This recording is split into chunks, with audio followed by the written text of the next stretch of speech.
Welcome to the Tech Egg. Don't get scrambled. Enjoy the video. You start by confirming version and license so you don't troubleshoot the wrong build. Once done, secure a maintenance window and verify network stability. Interruptions cause partial fixes. Make a full backup of planner databases and config files. This preserves rollback options if updates break dependencies. Then clear application cache and restart the Sol Planner service to observe the first error logs. These initial steps set a safe baseline for deeper configuration work and prevent data loss. Now you dive into diagnostics. Pull error logs, correlate timestamps, and note recurring exceptions so you can target root causes. Once you have patterns, compare server and application configs to a known good baseline to spot mismatch settings.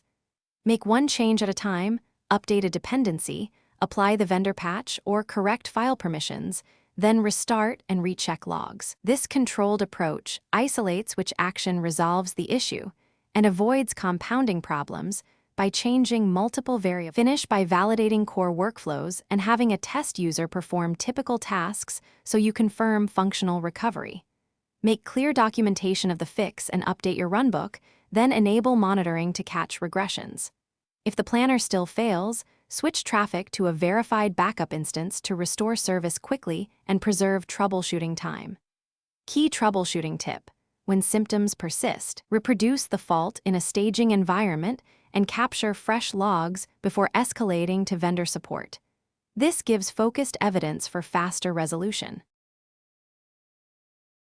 Thanks for watching. Consider subscribing if I helped unscramble your problems.